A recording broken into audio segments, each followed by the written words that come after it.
Well, what can space missions teach us about remote work? My guest today is Dr. Brennan, professor of business at Trinity College at Dublin University. He joins me now to talk about his research on the business of space and what that means for remote workers. Louis, thank you so much for joining me today. You're very welcome, Linda. I find this topic so interesting. But before we even get there, I always like to ask my guests how they ended up doing what they're doing. How did you end up studying space and doing the things you're doing? What path took you there? Yeah, well, I mean, my original background is in engineering, actually, even though I subsequently developed an interest in the field of business and started to focus more on business. I've always had an interest in aviation, and of course, there are many strong parallels between the development of aviation and as I see it, the development of space and particularly the business of space. So back in the mid 2000s, I began to think about space and space becoming a commercial activity and possible parallels between the evolution and growth of aviation on planet Earth and what might be the possibilities for similar developments and growth into space. And so through the end of the 2000s, then I spent a few years working on a book, which was published in 2011, entitled "The Business of Space." Mm-hmm. And remarkably, although back then um, I think many people would have dismissed me as a space cadet or something, because there was very little attention and very little going on in terms of commercial space and the business of space.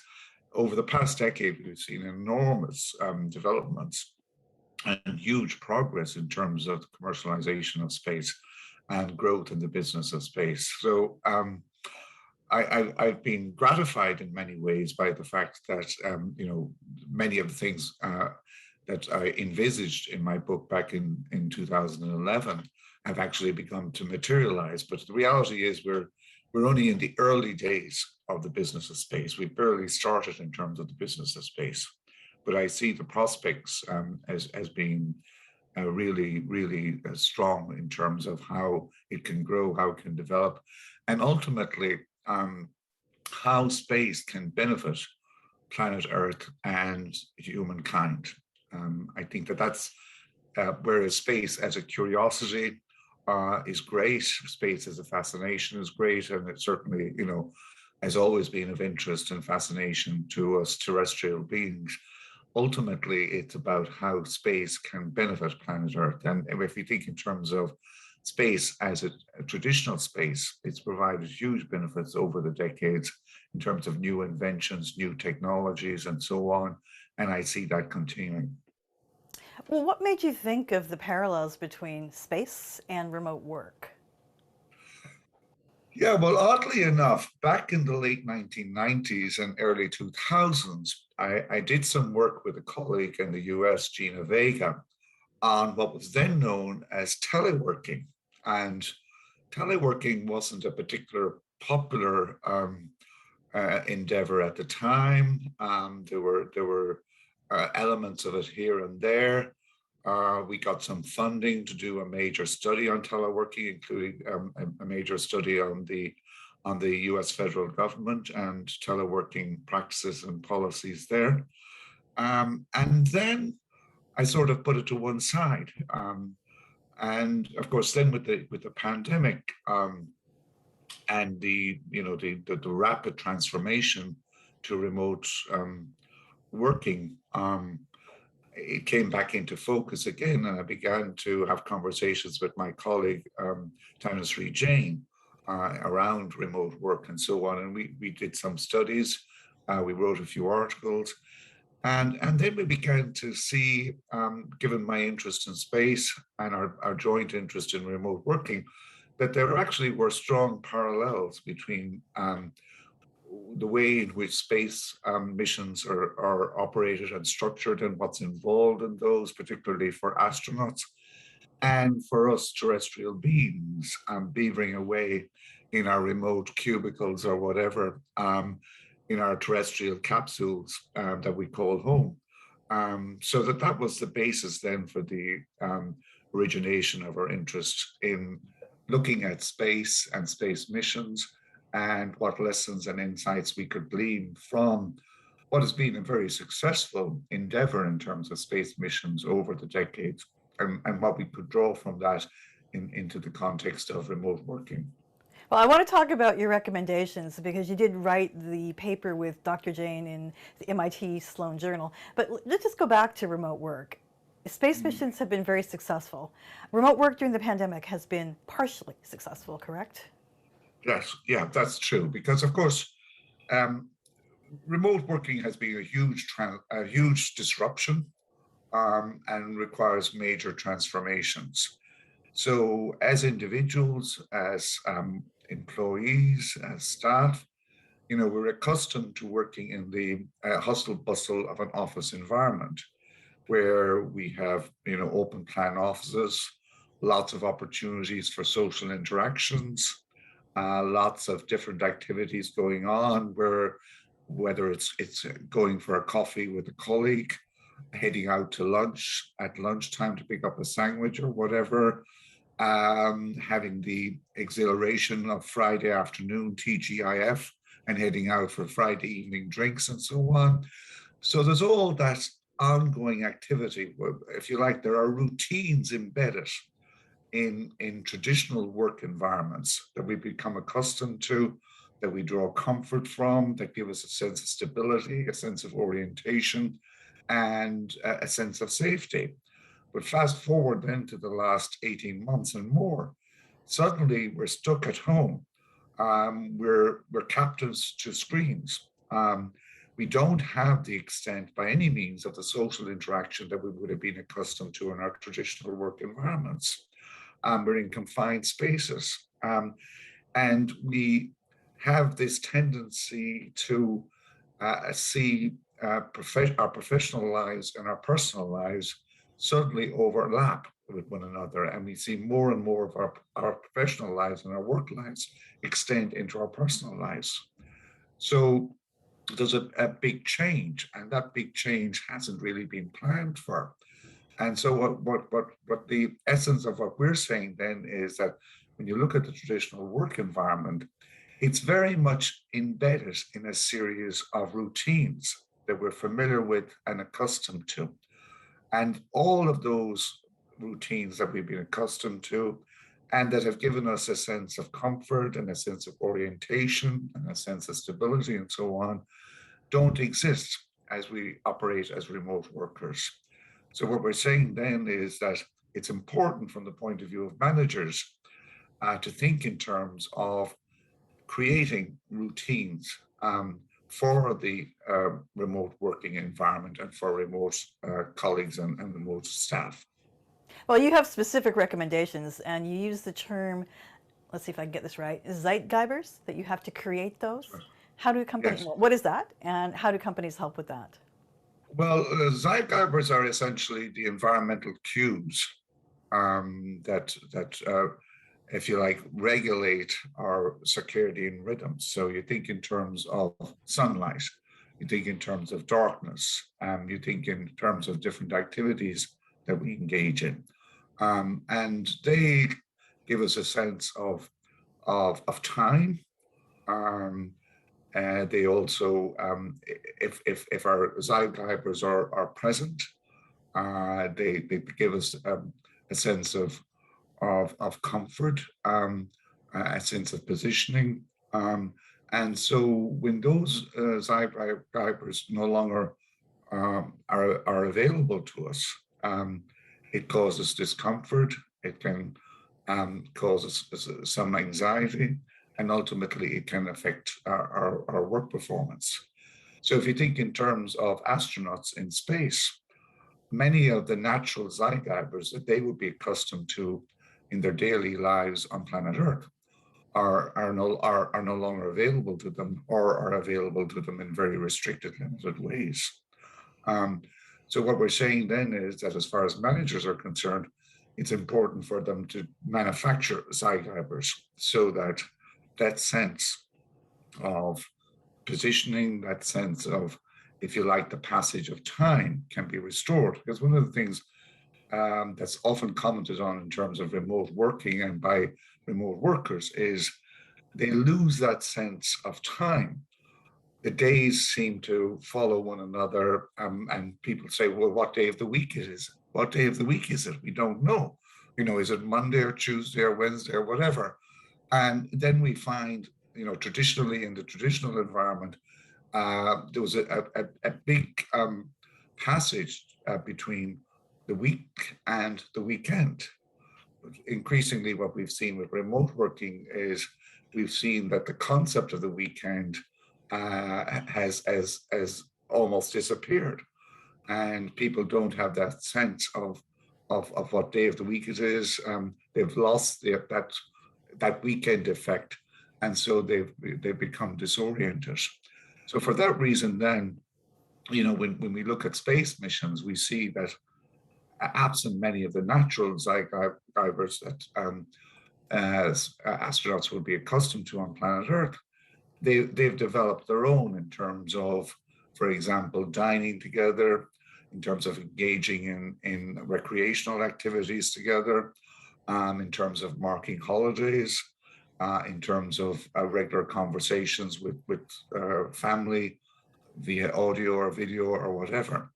In the same way, what we're saying is in the world of remote work, it's important for managers to think about the development and manufacture of zeitgeist that would fulfill the role that those in the traditional workplace would have offered staff.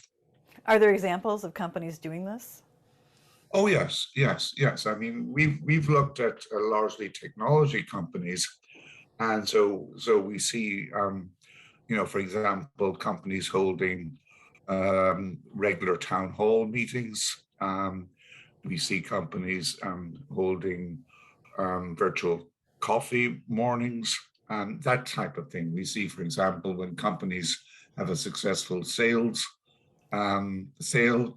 or a successful contract, they bring a gong or create an event out of it. So in other words, there are small wins, if you like, that are noted and highlighted, and gives people an opportunity to bond around a common activity or a common achievement. In the same way, in space missions, which tend to be very long in duration, the mission managers tend to divide them up into intermediate milestones. So when they hit a particular milestone, that's highlighted, that's celebrated, and that's noticed. So you feel like you're making progress, you feel like you're achieving something rather than being lost in an unknown world. And likewise, in the context of remote working, celebrating small wins like that, creating an activity that's done on a regular basis, provides cues to employees and help employees then to feel part of something, that notwithstanding the social isolation of remote working, they have something to bond around, they have something in common to relate to, they feel a togetherness, a sense of collegiality. Interesting. Now, you say that companies need to plan for both structure and flexibility. Can you elaborate on that? Sure, yeah. I mean, I think, when employees think about remote working, of course, one of the things they think about as a plus is flexibility. Mm-hmm. But flexibility is a two-edged sword in the sense that, flexibility is great because, I can go and collect the kids from school. But on the other hand, flexibility also means I could be working late into the night. Means I'm working at the weekends. So it's important then to have a balance between structure and flexibility. And that can be done by managers by, encouraging very strongly that employees stick to a standard working week. So things of that nature, so that rather than work taking over because you're in a sense being over flexible, you balance the two together. I found it interesting. You, in your article, said you don't think companies should be 100% remote, that there is value in being together, part of the Oh company. yes, yeah, very, very much so. You know, remote is great in terms of, as I say, providing that degree of flexibility, but it does have the effect of, you know, um, taking people apart. Um, and much of what takes place at the workplace is around relationship building, the development of trust, and so on. And sure, in the remote context, you can do some relationship building and trust building and so on, but it's only with face-to-face interaction that's possible at the workplace that you can really develop those relationships and that trust and that sense of purpose. In the remote context, yes, there are things you can do to try and ensure that these things happen and are nurtured and strengthened and so on. But ultimately, it does require some degree of face-to-face activity. It'll be really interesting to see how that works out, because one of the things that interests me is that with wholly remote work, you can live far away, because a city like Dublin's extremely expensive. And Yes. if you can, be somewhere else, it really opens up who you can hire and everything else. But you don't think we'll see that ultimately? You think people will still be back? Yeah, I mean, I think it depends very much on the nature of the work you're doing. I think if you're doing very just, let's say, discrete contract type work, where there's a very finely prescribed task to be done, it's very easy to see such work being done effectively and successfully. But if you're talking about work which requires collaboration, and which requires brainstorming and a great degree of creativity and innovation, um, then I don't think you have the same impact when colleagues are working remotely and are distant, physically distant from one another, as in the case of if you have colleagues co-located and being brought together from time to time. So yes, what you're talking about is certainly possible, but I would caution that it's more possible for particular types of work than for others. Okay, fair enough. It's interesting that you mentioned astronauts feel isolated because Mm. they're far away, which is how remote workers feel too. And you say companies need to prioritize internal communications. How do they do that? Yeah, no, absolutely. Because I think what's underappreciated is that when we're remote, when we're distant, in the case of astronauts from mission control, which is really the headquarters in the case of astronauts, when we are remote from the corporate HQ or from the top level managers, we do feel that sense of isolation. It's very easy to feel that we're being forgotten about, that we're being Mhm. ignored, and so on. And there's actually, in that kind of situation, a very normal tendency to take particular incidents and amplify their significance and their negativity, as opposed to if they happened in the office in a Right. face-to-face context. Um, so in terms then of communication and the need to maintain communication, and this is one of the things we see very much from space missions, that you know space missions originally would have been many of these aspects would have been associated with them in terms of feeling a bit disconnected, ignored, and not being understood, and so on, lack of empathy, and so forth. That's all been overcome because in space missions, they have very, very regular, frequent communications, check ins, and so on a regular basis. So, in the context then of remote working, your manager needs to be engaging with you regularly. And it's regular engagement, not just in terms of the task, but it's also regular engagement in terms of how you're doing, what's happening, that sort of thing. So that the remote worker feels part of something, feels that they're being acknowledged, that they're being recognized, and that there is a community present. And that coupled then with, imagining the design of social events, albeit virtual, um, also creates opportunities for informal communications. In the remote work environment, You know, formal communications are, of course, very easy, but informal communications, the nature of which really are the basis for the formation of strong ties and strong bonds, are more difficult to achieve. But by instituting social activities, fun activities in the online world, you can help to create some of that sense of the collective, and some of that sense of bonding, and that some sense of togetherness. And remember, all of that is positive for overall performance. I mean, if you have disconnected employees who feel that they're not fully part of, it's, you know, the risk is that it's going to impact on their performance. Which companies are doing this well?